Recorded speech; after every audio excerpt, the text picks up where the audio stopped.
Hello and welcome back to another episode of Fully Booked, the Hidden Gems author podcast, in which Craig Dutch, myself, Roland Hume, chat some of the interesting figures and leading lights of this crazy industry of writing and publishing. And today I am really excited to hear what our guest has to say. She is Julie Trelstad, who is the owner of Julie Inc., and she is here to tell us all sorts of really, really interesting things about what our writing can mean in the 21st century. So, Julie, welcome to the podcast. How are you doing today? I'm doing great, thanks. Well, we're delighted to have you. We wouldn't be here without the man himself, Craig Dutch, the owner and founder of Hidden Gems and an author himself. So, Craig, how are you doing today? I'm doing great. Thanks, Roland, and thanks, Julie. And so Julie, Julie Inc. you have, but you're head of U.S. publishing at Amlet.ai, right? Is that correct? Yeah, Amlet.ai is a startup that helps authors retain their AI rights and license them, and we can certainly talk about what that exactly means. Well, exactly. That's what we want to talk about, because AI is still a pretty touchy subject with authors. It's getting better, definitely. But when we started talking about this, whenever it was 2 or 3 years ago, at first I'd always get emails from authors, angry emails from authors. Why are you even talking about AI? And they should be. There's some good reason for that. Sure. Well, they should. The reason to be angry, but I've never been. Let's put our head in the sand and hope it goes away kind of person. I'm more of a let's figure out how to use this to our advantage, especially on something where I don't think it was going to go away, which it hasn't.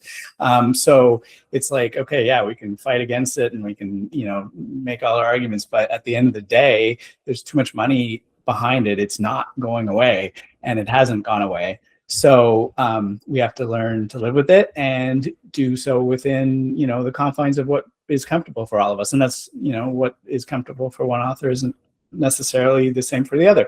So with that being said, we are going to talk a little bit about AI, but I think in the context of how you can, make it work for you in terms of your own sort of digital rights and licensing.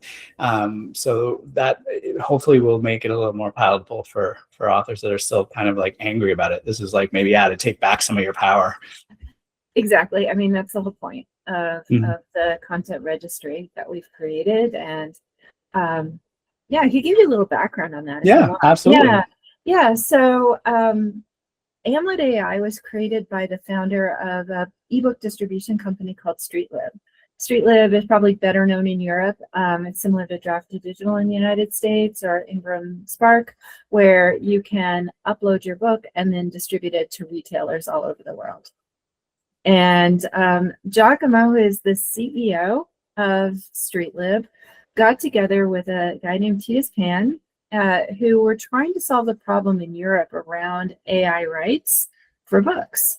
And so in 2019, there was a new law passed in Europe that basically said that an AI company or anyone using content in software development had to pay the content creator for that use. And very quickly, they discovered it was almost impossible to connect the authors with the actual content. And in the United States, what's happened is that, and with these big AI companies, is that they massively scraped all these databases of pirated works. And so ingested every author's book. And there was no compensation for that. And now this is going through the legal system, where authors are learning and are fighting for pretty significant damages for using their content. In the US, it's not because not because there's a law like in Europe that AI producers have to pay content creators. In the US, it's against the law to use pirated works. And so here over in our continent, the conversation is more about piracy is bad, and the AI developers committed it. Whereas in Europe, the conversation is more about we need to find new ways to work with content, recognizing that very valuable copyrighted content can be used for AI applications. Right. Yeah. And I mean, that was sort of what I had thought, I mean, I don't know the details. I wasn't sure what the details were going to be, but when all this came out and I was speculating about where this would land, my thinking was it would have to, the only way it could really, move forward would be for there to be an opt-in model, or there to be sort of like a, like for lack of a better term, a Spotify kind of model where it's like, Exactly. yeah. So that's what I have been predicting this whole time. And it sounds like that's the way we're going, but it seemed, it's obviously, it would seem like a natural progression to me. Whether or not we get there, how long it takes, et cetera, it's still going forever. But I think that's the only way that we can go forward for everybody. Exactly. And the problem, though, is that you could opt in, and you could where do you opt in, and how do the publishing industry doesn't really talk to the software development industry. It's not like a common interface. So how does that connect? And that was the problem sort of being solved. So Titus came up with what he called the ISCC, which is an identifier, like an ISO standard identifier, same thing as like an ISBN number, that identifies a particular piece of content. And the ISCC actually creates a code around a published work. So like it can be around a full book. It could be around just a short story or a chapter or an image, but it creates a unique digital fingerprint that is based on the work. Whereas like if you get an ISBN for your book, you just assign the next available number, and there's no relationship between that number and what's inside the book other than any metadata that you might enter, like the title or the description, but it doesn't really connect to what's inside. So this technology, what it allows you to do is to match your book. If somebody else created something similar, and you have created one of these identifiers, you're going to be able to identify if that's a copy of your book, if it's like an 80% batch, if somebody has pirated you or used your work illegally. So without having to go through a lengthy discovery process or legal process. Yeah, that's interesting. I know that is basically what they do with songs as well. So that they create that digital fingerprint so that they can tell when a song is played and track all the metrics about it. So it makes sense to create one for books as well. That's cool. Right. And then just like to your point, like Spotify model. So when you put your book in the Amlet registry, you make a decision like what's allowed and what's not allowed, and every author can decide for themselves what's allowed and not allowed. So you can say, do not touch my book. It is not allowed for AI training. All rights excluded. You can say, oh, it's okay to use the contents of my book for search purposes, like so you can do a search. Or it's okay to use my book for generative AI, that you can produce works from my work that are similar to it. So, these are different kind of use cases. And then, thirdly, you can also say it's okay or not okay for my work to be included in training data, creating new AI models, which is what, the lawsuit was about for the other ones. Right. So what it allows you to do is like, okay, so if somebody trains a new model, you probably get a one-time fee for using your book for training. But if somebody says, I want to use it for generative AI, or they want to create a custom chatbot or run fantasy novels, and they want to use the material from a bunch of fantasy novels, every time your content is used or a piece of your content is used, you should be able to be paid a micro amount of money for each time, like, as you say, the Spotify model. Yeah, that's interesting. I wonder how that would work. Because I mean, exactly. From what I understand of how all the AI models work, to be able to say, if I ask it a question and it gives me a response, that its response came from your specific work. I'm skeptical on technologically how that would really work, because it's just Yeah, it's like a big soup, right? Like Yeah. everything's in it. But like the Amlet AI or the Amlet identifier can get down to the paragraph level, so it can get pretty darn close, Right, but it's not. But you don't what we know. see from AI is not that they're grabbing paragraphs from your book. They're pulling together the information and figuring it out. What to say when they're generating the response. Each word based on their metrics of what's the most likely word that will answer this query, et cetera, et cetera. It's not like it's like, oh, I'm going to find the answer to that in this book. I mean, if it's a specific question, what was the magic system used in Terry Brooks' novel, blah blah, like that, then sure. But like if you're saying, hey, help me generate a fantasy world based on a magic system that let's come up with the magic system too, and when it's pulling out those things, how can you really say that the things that it came up with really came from any particular book? Yeah, I mean that's it is. Oh dear, I have a funny faces. Exactly. I mean, I think you're talking about the large language models that exist today, where everything was just like they were completely indiscriminate about what went into that.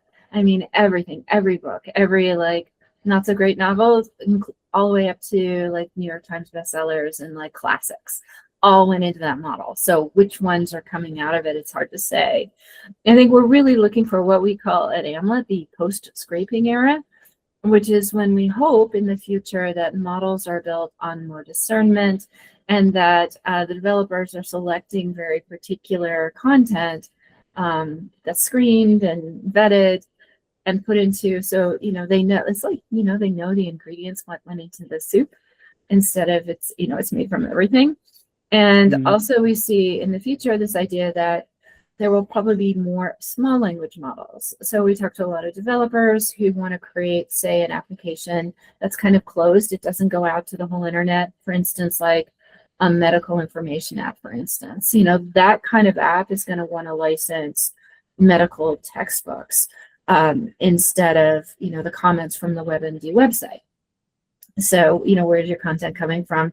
And so that credibility of, having legitimately licensed and to be able to say, this is what's inside this model, we hope is going to be bigger. But you're right. Like, I think in the current state of these gigantic language models, it's probably too late to like pull everything apart. And certainly the Amlet and the ISCC identifier did not exist at the time when all this training was happening. So there's no connection. Last year, everyone was putting "Do not train AI" with my book on their copyright page, but that copyright page gets ripped right out. It's not necessarily kept with the book. Right. So this is really more of a solution for going forward, new models and services, not to solve a problem with the existing big models like ChatGPT, Gemini, DeepSeek, like on and on and on, right? Yeah, I think that would be really hard to say we could. I mean, what we can do now and what people have done is to, there is enough information to identify what is in that soup and to compensate authors who own the copyrights to those works for what's been done. And hopefully those settlements will be very large instead of just a pittance. And part of that too is just like we hope that means that AI companies are a lot more careful about how they choose to use human created material, which they need.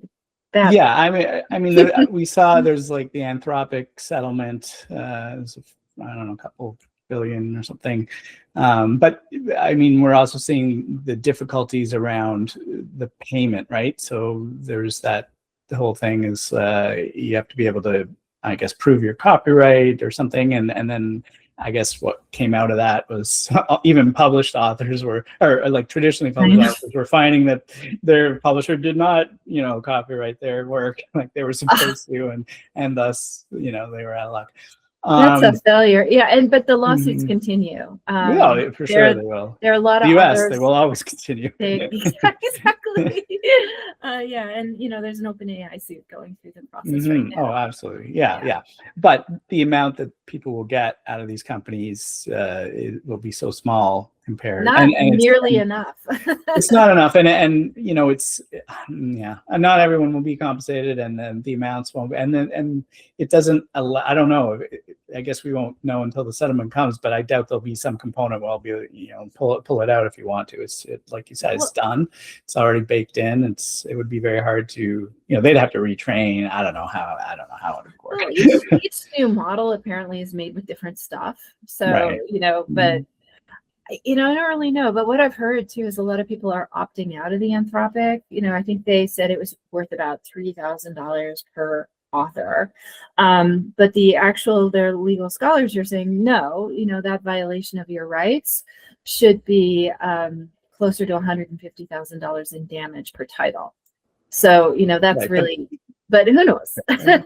Sure, but realistically, that will never happen, right? I mean, Probably there's just not. no way. Like they would go out of business first, and then nobody would get anything, and then somebody else would just start up a new one, and blah blah blah, right? Like, I mean, sure, yeah, we could say it's worth this much, and that's what everyone should hold out for, but I don't know. I don't think that will happen, but who knows? Maybe it will. I'd prefer just to look to the future. Like, we weren't even thinking about this, like who had it even on their radar that an AI was there. But now, what was an AI? We didn't know about it when it was happening. So came out of the blue, right? But now everybody's building everything on AI. So that's why I know it will never go away, because our whole society is becoming built on it. And so it's like too late, everyone's just moving forward. They're like, oh yeah, lawsuits, blah, blah, blah. Let's keep going. And the more entrenched it becomes, the more impossible it will be to, the court comes down and says, oh, stop using it. Sure. Which is why we need to take some action. We need to and the idea of Amlet is like we can speak their language. But I've been in publishing for over 30 years, and I was around when the ebook debacle happened, and the Google Books and the scanning, and it reminds me a lot of what was going on then. And ultimately, all the authors lost the lawsuits because it was considered non-transformative. In other words, it didn't change. But the main reason was that it was they were able to prove that Google Books actually improved the sale of books, that it actually brought other books back into print because you couldn't get the whole Google book. It was creating this whole new market for backlist and older titles, and ultimately was shown to benefit the publishers and the authors and readers in a weird way. But it was such a struggle to get there.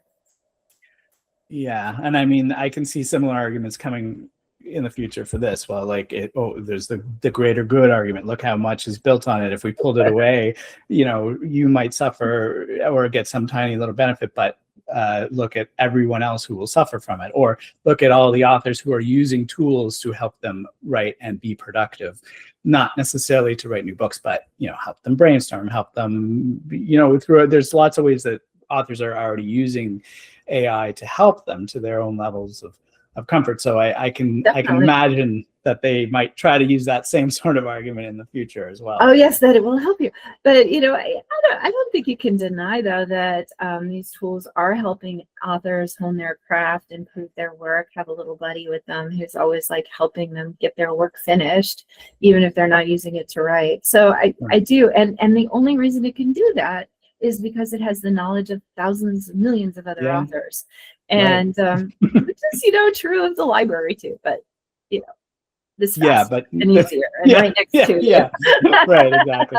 Listen, the problem here is that there is no easy solution. There's no easy win. There's no decision that will come down that will really make anyone happy, probably, right? And that's what they say means a successful negotiation when both parties are upset or whatever, something like that.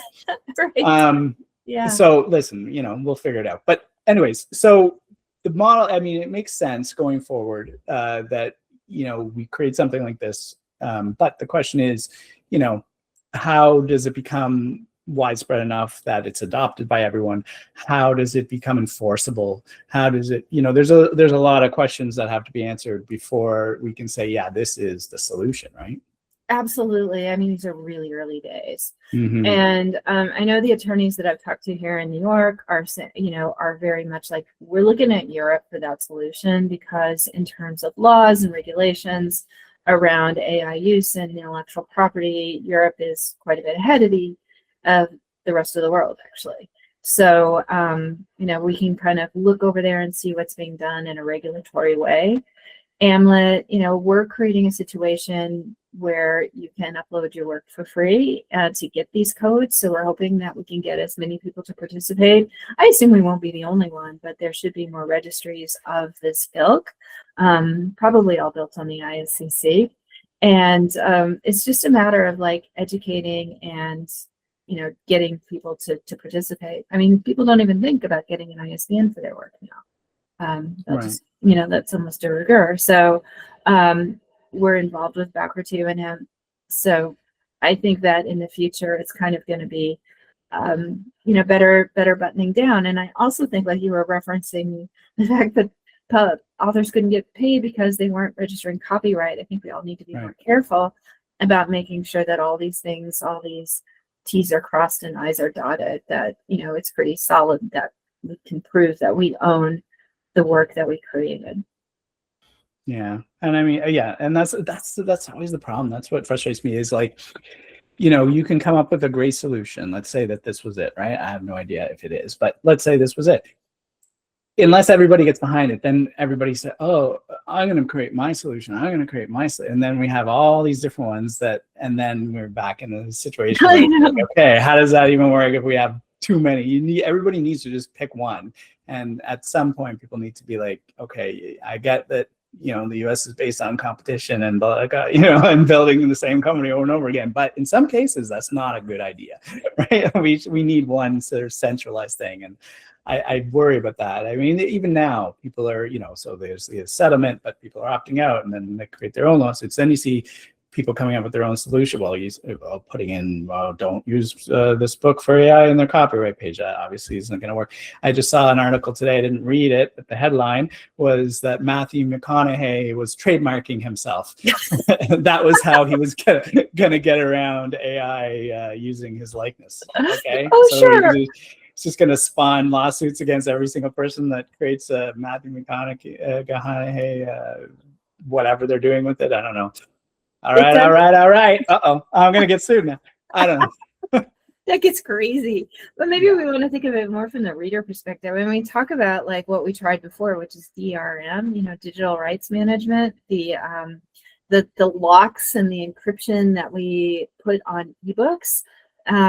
And that stopped nobody from pirating. Nobody. Nobody at all. But it did make it harder for like readers. Yeah, absolutely. I mean, don't even get me started on that. Like people, to our ARC program sometimes, not too often, but I get emails once every few months like, oh, how do you guys protect against, piracy? And could you add in DRM? I'm like, dude, that does nothing. Most of the pirates, in fact, are getting their books from Amazon, and you can pull them right off of your Kindle. People don't get that, even if it has DRM on it.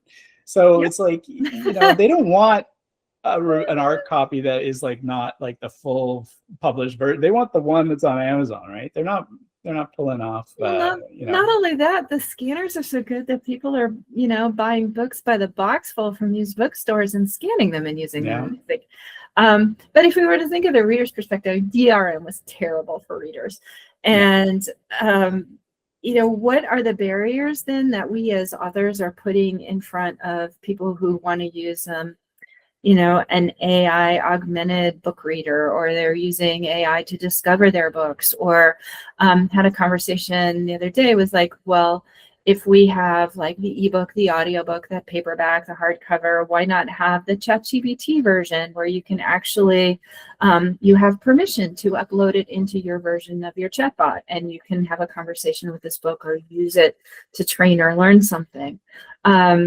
I think, it's maybe thinking about how readers might want to use and consume books in the future. and where that might lead us with rights. Yeah, that's yeah. AI is different, obviously, but like with the piracy thing, when people come say, "Oh, my book is available on all these pirate sites," and I get that. I wrote a lot of books, and they were all available on the pirate sites. But what my argument is, and it's maybe not super popular, but I think it's true, is that it's your book being on those pirate sites is not hurting your sales. The people that pirate books only pirate books. The people that buy books only buy books. They're the two groups rarely mix. And so, and the people that are buying books are typically they buy lots of books. they buy, yeah, but they're not usually so technically savvy that they're going off the pirate sites to look for books to buy to put on their Kindle through an app that, it's just not happening. It's more likely that your book being on a pirate site will gain an audience that it never would have gotten. And maybe those people won't buy your books. Sure, maybe those people, they're finding it on the pirate sites, they're reading it, and that won't directly contribute to your sales. But they still might tell their friends who don't pirate books, "Hey, I just read this great book," and their friend will be like, "Oh," and they'll go buy it. Or they might become fans of yours and decide, "Hey, I do want to support this author. I'm going to go buy their next book."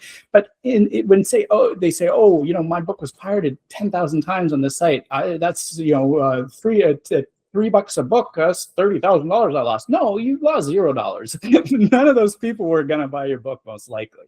Maybe a handful, let's say. But you didn't lose that money, There was a study that was done about 10 years ago that actually completely bears out exactly what you're saying. And that is that there was good evidence that most authors, if their book is pirated, actually sell more copies of the book legit than authors whose work is not pirated. The only exception to that rule is if you are J.K. Rowling or if you are Connolly or like the big names, because even normal readers will pirate those books because they're like, it's just like such a big popular thing. But unless you're like in that elite, well-known brand name author bit, the rest of us benefit from being pirated. Right. And even those people, it's not hurting them. I mean, they might be able to say, "I did lose some sales," but you still made millions and millions of dollars. So you're okay. Yeah. I get it. Listen, I get it. It's still wrong and all that, but I agree with that 100%. I have to say what I think is really wrong, though. What is the trend that's happening now, and that is the AI quick copies of books. So I have an author friend who published a book in the fall with Random House, and it's an autobiography of a famous figure. Within a week, there were 5 copies of this book, written by AI with just slightly different covers and her name slightly spelled differently. And that's, I feel, is pretty egregious and part of the reason we should be angry about AI. Oh, absolutely. However, I do think that was happening even before AI. And I know Roland's having connection issues right now, so I'm not sure how much he's able to see and hear me talk about what we're talking about. But I if I remember correctly, I can hear. I've been listening along. Okay, so was it you who found that there was a book under your that somebody wrote? There was a copy of your book. Somebody I know found some copy of their book that was basically the same thing but different, as a different author or something like that. Was that you? That actually, yes, that happened quite a lot. It was horrific. It was our exact books were being republished on Amazon under a different pen name, and then if you went to that pen name on Amazon, they would say, "I'm actually writing as," and they would have your name as one of the authors they stole your book from. And this was before AI, right? Okay, fair. Yeah, and that's before. Yeah, AI has probably made it much easier for people to do that, but this has been happening for a while, and it's up to Amazon to fix it, But Amazon, being Amazon, they do nothing about anything. So, we saw those issues with piracy where people would be in KDP Select, and so they had their exclusivity with Amazon. Then Amazon I don't know if somebody reported it or they found somebody would report that that book was available on a pirate site, and then Amazon would pull the book from KDP Select and say to the author, "Hey, you're not exclusive, so you can't be in this thing, and we're taking That your book happened down." to me. Like, dude, That's what just are you like doing? sideways world. Ugh, yeah. That's like blame the victim, man. Yeah. Yeah, it's terrible. Ugh. So yeah, listen, there all this stuff happened, but it absolutely is getting worse with AI for sure. Well, it's the problem is- covers with AI too. It's like Mhm. the images, they like create, a character on the front that looks kind of like the character and it's more polished or whatever. Right. Yeah. Okay. So in your opinion, then, this is sort of the model going forward. This is what you're working on. So what do you do with this company? Like, what is your role in all of this? With Amlet, say it's a European company, so it is my role to do outreach to US and US publishers. So I'm having conversations. We'll be at the book industry study group and speaking on this and just, explaining to publishers and authors how they can use it. And if you're talking about a self-publishing audience, we have actually incorporated the free Amlet uploads with StreetLib distribution. So if you are distributing your book, and even if you're distributing it elsewhere and you just want the Amlet piece, or you want to just go to European, you can use that distribution and get, an Amlet. I don't know if you have a verb yet, but it's early days. So we're just having a lot of conversations too to figure out like what is the best solution for this piece of software we've created. Okay, so you're at the stage where you're sort of like even signing up publishers to say, hey, put all your books in. We are, yeah. Right? Yeah. Yep. So the technology is there. This isn't like we're building it and this is, this is like it exists. Exactly. The technology for the uploading the Amlet and choosing which rights is there. Mm-hmm. What we are building out and trying to figure out how to build in the best possible way is a licensing layer, which is the sort of like the e-commerce piece. And what I don't know where we're going to go with that, so I can only speculate that people who are interested in licensing, like their agents, licensing agencies, large publishers will probably, we hope that they'll build their systems on top of ours. It just makes it a lot easier because, we have the APIs, we have the direct connections, we're machine readable. I know like when we get foreign rights or we're selling rights to a book, we have to, basically write a letter, have it sent on somebody, have a human decide whether that right's available. And that takes a long time. So this allows, will allow this to be almost instantaneously. And I could see that we could also use the same identifier to sell the language rights because it can create a marketplace situation where all of this is like transparent and available. Like if you're an author, just like you can put your book on Amazon and say it's available for this, you can put your book and say like the Chinese rights are available, AI rights are available. This is what I want to charge. This is my rep. This is where you pay me. Cool. Mm-hmm. Yeah. So, but that means that books that have already sold those rights wouldn't be able to nobody. Yeah. Well, there's going to be, it's not just the big LLMs. People are, there's thousands of people developing new AI tools and LLMs every day. It's not like it's just I just mean like if you're going to handle like say foreign rights per book, if somebody's already sold their foreign if they've already been sold, you don't unless they've reverted, no. So if you're working with publishers who probably have already bought the rights to certain parts of the book and they wanted to put their book in there, they would just say, okay, you can't have these rights, but you can. But maybe you would have a way for people to contact them through, like you would know. You could search our database and you can have multiple records per title. So say there's the title, there's the French edition, the Chinese edition, the AI rights, partial non-inclusive rights have been sold to this person. So each time a new right is sold or a new product is created from that content, it can be registered and connected to that record. Yeah, it sounds like almost like a rights management system for more than just AI, which is an interesting. Yeah, and there is no universal rights management system either. That's definitely a very cobbled together. It happens at the fairs. Yeah, I mean but it makes sense to have a centralized place for it. Absolutely.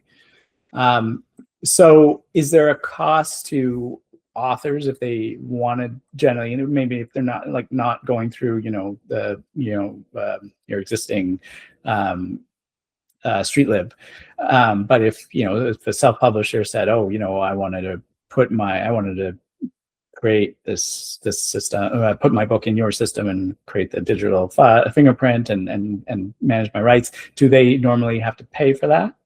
Well, so like if you're doing it through Streetlib, which is really the only way individual authors can do it right now, because we're mostly onboarding large publishers with 20 or more titles. I mean, there's plenty of individuals have that number, but if there's no additional cost for adding the Amlet. Like to join Streetlib, if you want to just like put your book in distribution, there's like a one-time fee to get set up. But after that, there's no fee per creating that. There will be a fee, and we're still trying to figure out the magnitude of that for notarizing it, and also for creating rights at the level of the paragraph. So we'll be able to, for free, you'll be able to like list your book, list the rights, and have it available on a book level, rights management. Right. Yeah, that's interesting.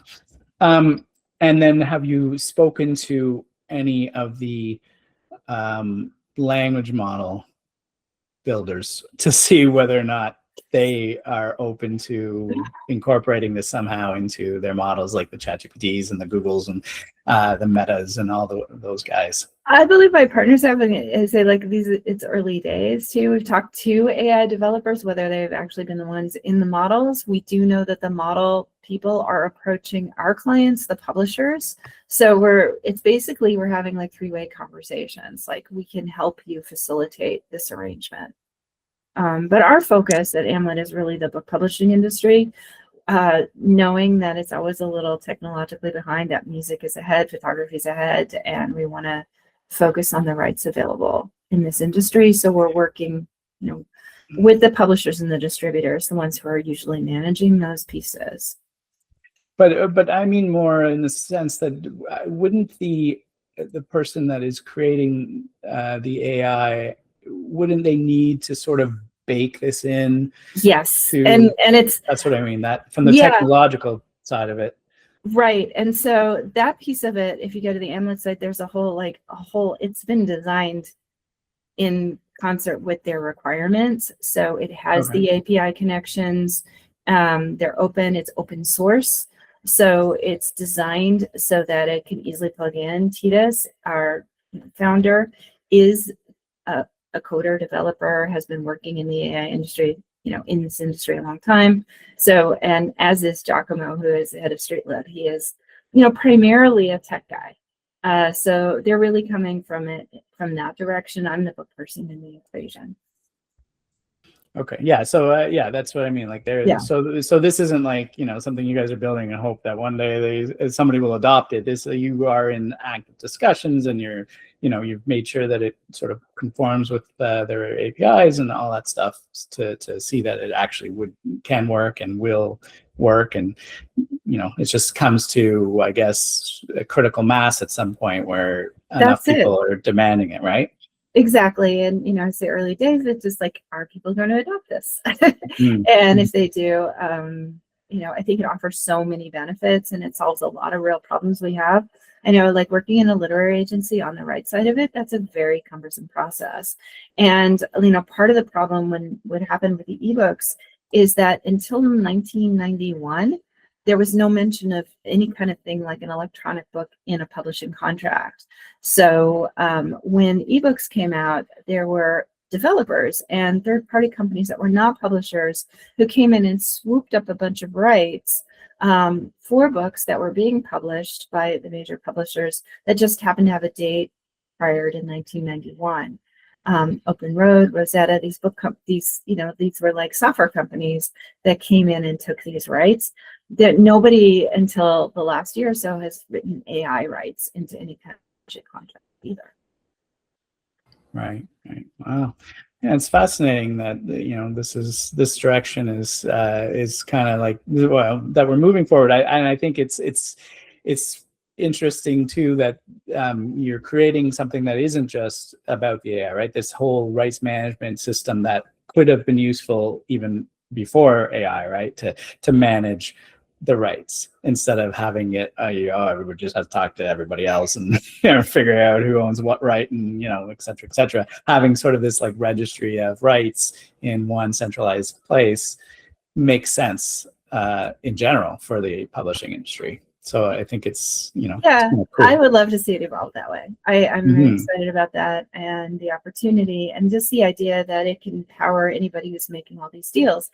In the US, in traditional publishing, I'm not sure what the percentage of revenue is, but for the bigger publishers, for literary agents, most of their revenue comes from rights sales. It doesn't come from the sales of books through bookstores, which is crazy. Right. There's this whole hidden dimension of the industry that people don't think about or see so often.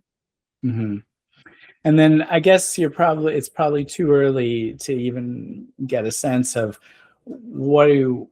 what kind of numbers can authors really expect if the system was running the way that you thought it was, right? Like they sell their AI rights for, is it an auction system? Like how does that even work? It should be. I mean, number one, I think you're talking about too, like if AI wants to continue developing, it's been pretty well proven that it has to have human created content, that it cannot train itself on stuff that it creates itself. So it's almost like this is a very valuable mineral to be mined. I would imagine that some things are going to be more valuable than others, like technical and professional books.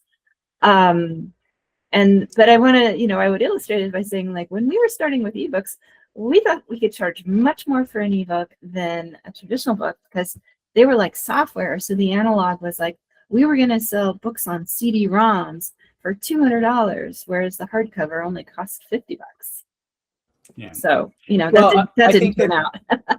Well, so my concern is that the expectations of the authors and the realism of what will and can be paid to each book, to train these LLMs, hundreds of millions of books, right? If they're going to continue down that road, you're not going to get thousands of dollars, I don't think, right? Because they won't be able to, the companies won't be able to afford it. And that will be the barrier, in my opinion, that will be the barrier to them adopting it. If they're like, listen, everybody wants all this money, we need this amount, that means it's going to cost us this much, that's not doable. And then, the authors are going to be like, well, I don't want $10 or $5 or $20, like I want $1,000, or just $10,000. It's just like, okay, well, you want $10,000 and I gotta get 100 million books. Sorry, and that it needs that number, otherwise. But does it? I think there's a lot of people saying that. Well, a lot of people are saying that it's that way just because there's capital available to make it that way. But even if you look at DeepSeek, they were able to train much leaner, much lighter, and that there are ways they were. Yeah, they were, but I don't know that we know exactly what they used. I thought that there was, they might have used I don't. Well, there was speculation that they were pulling. I might have some context to this. Sure. I was just going to say, funnily enough, one of the projects I work on the side is I was working on building a large language model, which was specifically going to be about history books. And through that, I found out to get a viable model like that, you need a minimum of 5,000 books. So a lot of books, but not that many books if you're specializing in something. And then I looked at the licensing rights for things like that. And a lot of people who are working on these large language models, they really want non-fiction books. And the market for fiction books is actually like, they don't need fiction books because they've already taught ChatGPT and all these other ones to speak English with the sufficient number of books they have. So I don't know if there is going to be much of a market for fiction books for large language models, but non-fiction books they are very, very keen on. And yeah, to get started, it takes like 5,000, and obviously the more books you have, the more valuable it is. But see, 5,000 is reasonable. That's like a small library, even. Okay, you know, so. but hang on though. But you're talking. I correct me if I'm wrong, but you're talking about training on top of a model, right? You're not talking about starting a model from scratch. Yes, right, exactly. That's right. You're talking about. Yes, no, that's true. To start a model from scratch, but they have so many large language models that are open source right now that pretty much anyone who's doing that, they would start with that. But the problem is, okay, but that's the crux of the situation, right? We're all going to build on top of the scrape stuff, no matter what. Building on top, right? But you're building on top of everyone's work already, so you can't start a model from scratch without a lot. So I just Googled it. Let's there you go. go. How accurate it is. DeepSeek was trained on 14.8 trillion tokens, which converts to about 110 million standard length books. So even DeepSeek, which they say is lean, 110 million book length pieces of information is, if you're gonna charge even $10 each, that's $1 billion, right? Maybe that's doable, sure, but is that all people want to sell their AI rights? I doubt it. Right. Yeah, I think to Roland's point though is that in the future that the market will be for the high value stuff, and people will pay a lot for that. They may not pay anything for the you're right, they may pay pennies on the fiction. And so in that case, you know, for future training, authors are better just opt out, stay away. Unless, but if you do put your book in there, it lives for eternity. Your voice is going to be a nugget in AI, and when humans are extinct and AI runs everything, you will be immortal within that. Yes, you will. Yeah. Listen, I mean, I think that's the thing. Like, if we're talking about only going forward, and if everyone were to accept that the base of those models is built on what it's built on, but then people say they want to fine tune their model, make it a specific, like for lawyers, you know, they have a model that is trained on all of the law books, but that doesn't mean it is only trained on the law books. That was trained like on top of the base model. The base model is what allows it to be able to interact and answer questions, but the knowledge it has was in taking all those law books. And so a system like yours, that's how it would work, in my opinion, and how I would envision it would work, is you would sell the person training that law-based one on the tokens of all the law books, and then they would get paid on top of that. But nobody's paying anybody for that base model that was trained on everybody's work to begin with. Right, it's, you know, that's the lawsuits. Skip those lawsuits. Right. Yeah, and those will be wherever they land up. But I think where you're talking about this works is sort of that training on top of situation. So right, and the creation of specialized models, right, you know, and niche subjects, and I think that's, we're going to see a lot of that in the next 5 to 10 years. Right. And I do think you're right. Professional, technical, you know, nonfiction books are going to be in high demand, and maybe they will be worth a lot. I don't know, but you know, even when you sell your book for library use, you know, there's a higher fee that you sell it.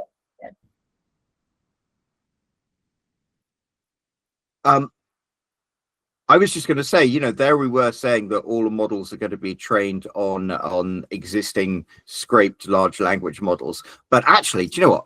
I work at a law firm and we use AI there. We use one called Co-Counsel, which is it's designed by Thomson Reuters, and it is trained on 20 billion law documents, and that's it. So there is no scraped stuff from outside. It is only trained on those 20 billion legal documents. But it's 20 billion. so when you have enough, right, yes, you can do it. But if you're to say, oh, I want to build a fantasy, a specialized fantasy novel AI, you've got to build it on top of, you know, the existing model as this, and that's sort of like this. Well, anyways. Yeah, you're right. You're right. Like building a model from scratch. That's a fortune. But apparently, before that, OpenAI was ready years, was working as a piece of software years before they released it to the public. But they had trained it on technical documents, probably legal documents, like everything. It wasn't until they started feeding it fiction that it actually became commercially viable, because then it was like able to talk to people. Right. Yeah, and I don't know if that's because of the volume of fiction that's out there, or if it's because it teaches us how to talk to people, as opposed to a nonfiction book, which is not the way that people talk and not the way that people interact. It's a learning tool, right? Whereas if you're reading fiction, you're seeing how people talk to each other and how they do things, right? So yeah, it's interesting for sure. Things to think about. Yeah. Oh, okay. Yeah. No, unfortunately, we've reached the top of the hour, so we should probably wrap things up. Yeah, you can visit us at amlet.ai, and that's where you can find out about how to register your book and what rights are available specifically. You can also search the database of all the books that are there, and if you're a developer, you can grab our APIs. And then if you want to reach me, I'm at Julie Inc., Julie INK, otherwise known as Paperbacks and Pixels. I do author training and mentoring, and I help people navigate the publishing industry, which I understand you also do. That is wonderful. Well, Julie, thank you so much for joining us, and we will pop those links down below in the description of this video. So if you are interested in learning out more, scroll down there. You'll find that link, click on it, and fill your boots. But while you are down there, there is also that big empty comment section. So make sure you leave Julie a comment or leave us a comment. I mean, I'm sure there must be lots of things that you're thinking about with AI, having heard this, that you might have an opinion about. And we love opinions. So share yours in that comment section. And while you're down there, give us some love with a touch of that like button. There's the bell icon that you can tag every time that you get notified that there's going to be a new episode of Fully Booked. And of course, there will be a brand new episode of Fully Booked coming out next week. So until then, cheerio.